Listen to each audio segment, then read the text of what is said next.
آج ہم آپ کو سناتے ہیں کیپٹن صفدر اور مریم نواز شریف صاحبہ کی شادی کی کہانی کیپٹن صفدر کی زبانی۔ کیپٹن صفدر سے ایک شادی کے بارے میں سوال کیا گیا تو انہوں نے اس کا جواب دیتے ہوئے کہا، سب سے پہلی بات تو یہ ہے کہ بطور مسلمان ہمارا ایمان ہے کہ رشتے ناطے جو بھی ہوتے ہیں اللہ تعالیٰ آسمان پر ہی طے کر دیتا ہے۔ پہلی بات تو یہ ہے، مجھے مولانا عبدالستار نیازی اللہ ان کو جنت میں جگہ دے کی بات ابھی تک یاد ہے کہ جس دن میری منگنی ہوئی اس کے 2-3 دن بعد وہ وزیر اعظم ہاؤس آئے تو انہوں نے مجھے بلا کر مجھے بٹھایا۔ وزیر اعظم بھی بیٹھے تھے تو کہنے لگے، میں اس بچے کو آج سے نہیں 50 سال پہلے سے جانتا ہوں، ان کے تایا کو جانتا ہوں، ان کے چچا کو جانتا ہوں، ہم اکٹھے پڑھے لکھے اور تحریک پاکستان میں اکٹھے تھے۔ میرے ایک پھوپھا علی گڑھ سے پڑھے ہوئے تھے، وہ وکیل تھے، اللہ ان کو جنت میں جگہ دے۔ تو اس کا حوالہ انہوں نے دیا کہ وہ اسلامیہ کالج میں اس وقت جب قائد اعظم رحمۃ اللہ علیہ تشریف لائے تو اس وقت وہ صدر تھے۔ عبدالستار نیازی بہت پہلے کہیں ہمارے گھر تشریف لائے تھے، ان کو میرا پتہ تھا۔ انہوں نے کہا کہ نواز شریف صاحب، میں یہ سمجھتا ہوں کہ آپ کی خوش قسمتی بھی ہے اور کیپٹن صفدر کی خوش قسمتی بھی ہے کہ آپ کا اللہ تعالیٰ نے ایک بہت بڑے عالم خاندان کے ساتھ تعلق پیدا کر دیا ہے، اور میں اس سلسلے میں آپ کو خوش قسمت سمجھتا ہوں، کیونکہ داماد تو آپ کو بہت سارے اور اچھے مل جانے تھے، پیسے والے بھی مل جانے تھے، لیکن جو بیک گراؤنڈ جس سے میں صفدر کے متعلق واقف ہوں، میں آپ کو واقعی مبارکباد دیتا ہوں کہ اللہ نے کسی اچھے خاندان کا بچہ آپ کی قسمت میں لکھا ہے۔ جہاں تک ہمارا تعلق ہے، میں 1990 میں جتوئی صاحب کے ساتھ ADC آیا۔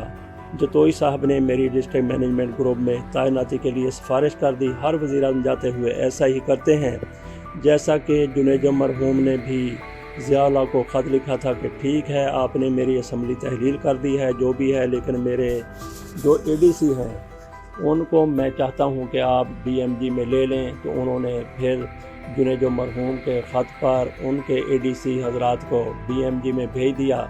کیپٹن صفدر مزید اپنے انٹرویو کے دوران کہتے ہیں، اسی طرح مجھے جتوئی صاحب نے سلیکٹ کر دیا تو میں نے وزیر اعظم صاحب کو بتا دیا کہ جی میں تو ابھی 3-4 مہینے آپ کے ساتھ رہوں گا، اس کے بعد پھر میرا کورس آ جائے گا، پھر میں نے DMG میں جانا ہے۔ انہوں نے کہا ٹھیک ہے۔ جب میرے 4-5 ماہ گزرے تو وزیر اعظم نے بریگیڈیئر جاوید حسن جو کہ اس وقت ملٹری سیکرٹری تھے، ان کو کہا کہ جب میں باہر دوروں پر جاؤں، پشاور جا رہا ہوں، کراچی جا رہا ہوں یا جہاں بھی جلسے جلوس ہوں تو صفدر کو میرے ساتھ رکھا کریں، کیونکہ یہ ایک سوچ رکھتا ہے اور سیاسی لوگوں کو بھی ہینڈل کر لیتا ہے، سیکیورٹی کو بھی۔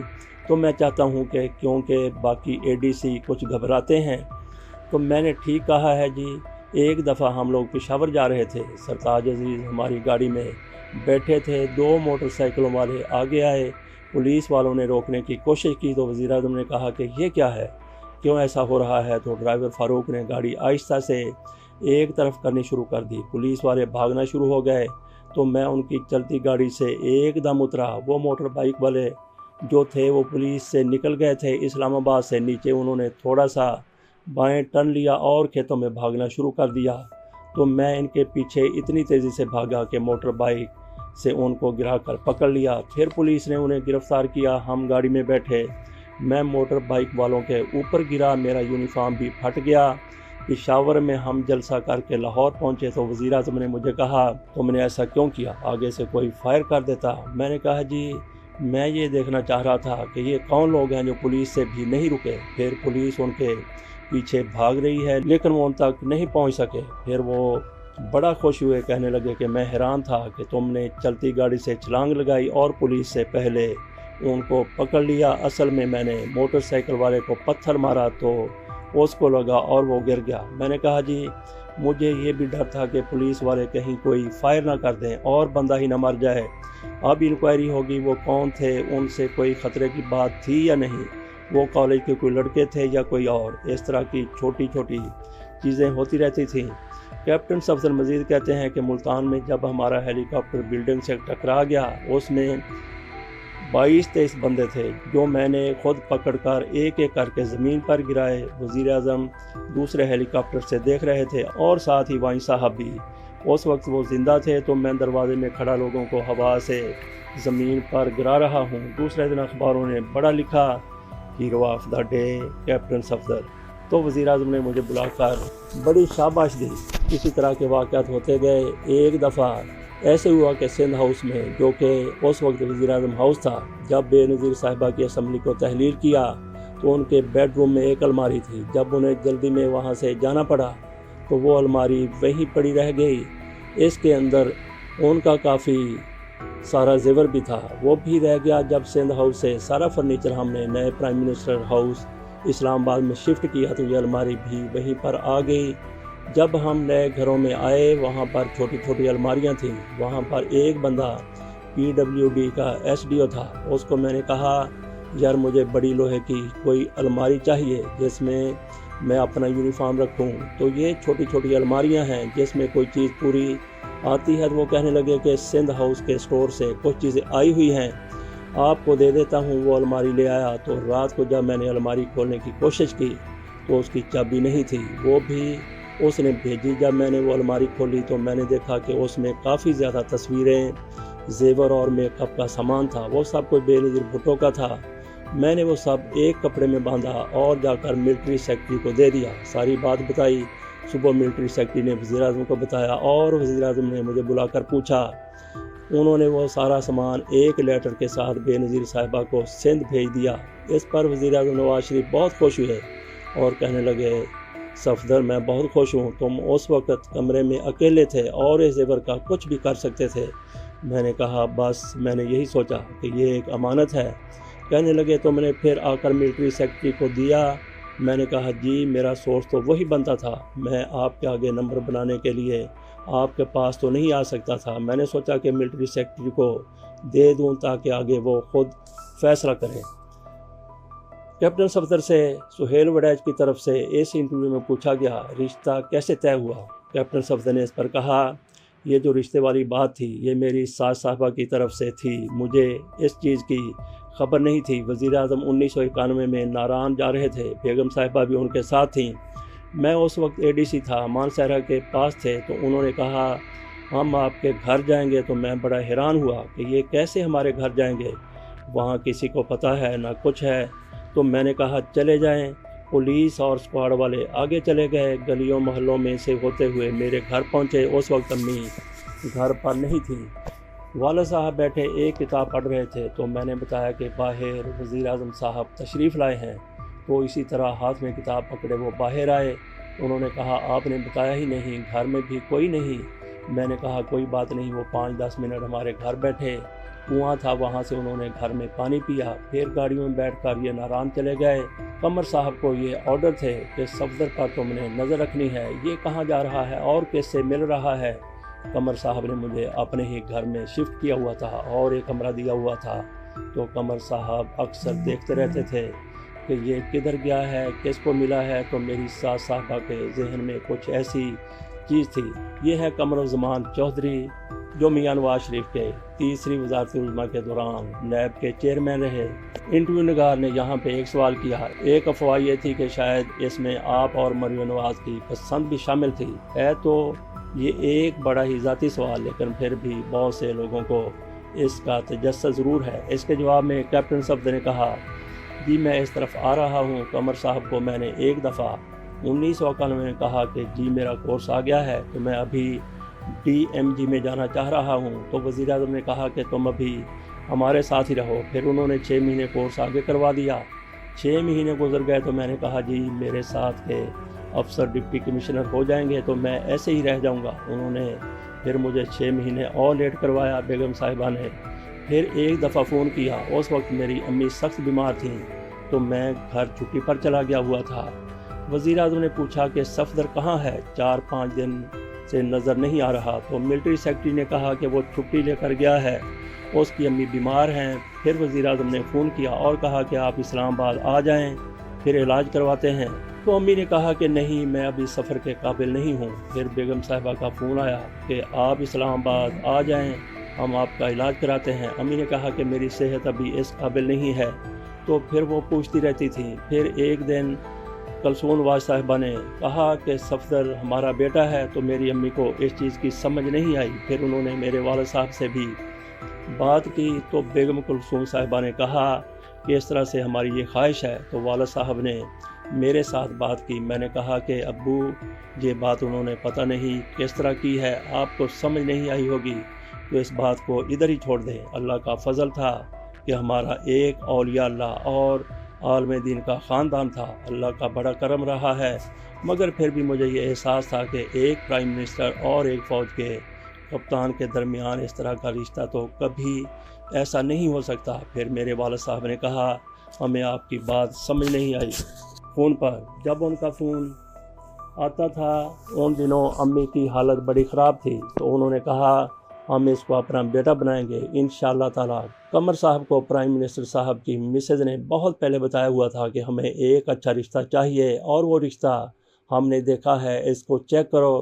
تو قمر الزمان چودھری صاحب 2 سال پہلے ہی کہیں میرے گاؤں تک گئے۔ پھر قمر صاحب نے مجھے شادی کے بعد بتایا کہ میں گیا اور میں نے ایک بندے سے پوچھا کہ کیپٹن صفدر کا گاؤں یہی ہے؟ اس نے کہا جی ہاں یہی ہے۔ تو میں نے اس کو کہا کہ آپ اس کو جانتے ہو؟ کہتا کہ ہم اس کو تو نہیں جانتے، مگر یہ جو سامنے قبرستان ہے اس میں یہ جو مزار ہے یہ اس کے پردادا کا ہے۔ تو اس نے کہا کہ آج بھی ان کی قبروں کی طرف پیٹ کر کے لوگ نہیں چلتے، اور میں آج بھی ان کے گھر ننگے پاؤں جاتا ہوں، میں نے ان کے گھر سے بڑا فیض حاصل کیا ہے۔ تو قمر صاحب نے وہی الفاظ آ کر پرائم منسٹر کو بتا دیے۔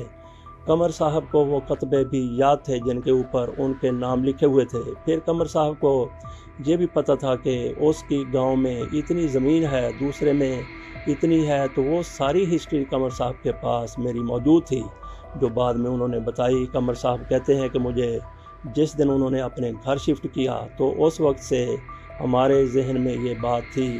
قمر صاحب نے مجھے یہ بھی بتایا کہ رشتے تو بڑے آتے رہے، مگر باجی کا اور صاحب کا یہی ذہن تھا۔ تو قمر صاحب نے کہا کہ میں نے پرائم منسٹر کو کہا کہ آپ نے میرے ذمے جو کام کیا تھا وہ شخص حال لحاظ سے الحمدللہ ایک چیز پر پورا اترتا ہے۔ میں نے اس کے فوجی لوگوں سے پوچھا، مگر مجھے ایک چیز کی جو کمی محسوس ہوئی وہ ہے صفدر کی مالی حالت کے لحاظ سے وہ بہت کمزور ہے۔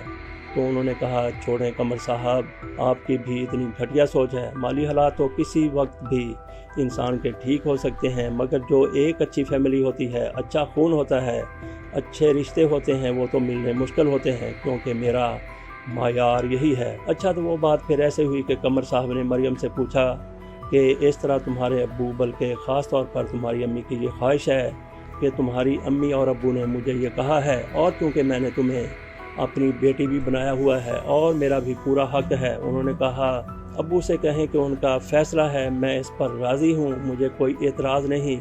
یہ قمر صاحب نے میری منگنی سے 1 سال پہلے مریم سے پوچھا تھا۔ تو یہ بات ہے کہ میری محبت کی شادی ہے، ایک بندہ سوچ ہی نہیں سکتا کہ پرائم منسٹر کی بیٹی سے وہ محبت کر لے گا۔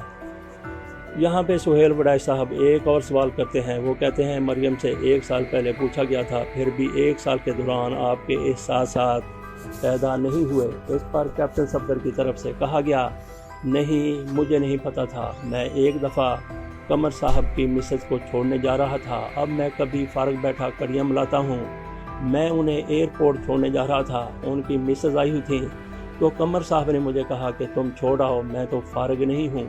وہ کہنے لگے بیٹا تم کہاں کے ہو، تمہاری کوئی منگنی ہوئی ہے؟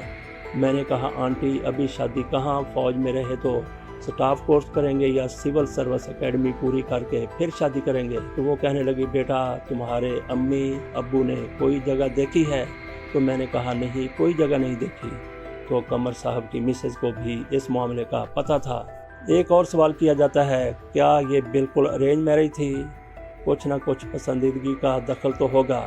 اس پر کیپٹن صفدر نے کہا جی ہاں بالکل ارینج میرج تھی، اس کو یہ کہیں کہ اس میں بیگم صاحبہ کی زیادہ مرضی تھی کہ وہ چاہ رہی تھی کہ میری بیٹی کی شادی کسی ایسی جگہ ہو، انہوں نے کچھ سوچا ہوگا، سوچ کر ہی پھر آگے فیصلہ کیا ہوگا۔ مجھے بڑے لوگوں نے یہ سوال پوچھا تھا کہ کیا آپ کی محبت کی شادی تھی؟ میں نے کہا دیکھیں دنیا میں کروڑوں لوگ محبت کی شادی کرتے ہیں، تو ہر بندہ میرے اوپر کیوں یہ سوال کرتا ہے؟ تو اس پر ایک اور سوال کیا گیا، لوگ اس لیے سوچتے ہیں کہ دونوں خاندانوں میں معاشی فرق تھے، لوگ سوچتے ہیں آپ کی اہلیہ کی ضد پر گھر والوں نے فیصلہ قبول کر لیا ہوگا۔ اس پر کیپٹن صفدر کہتے ہیں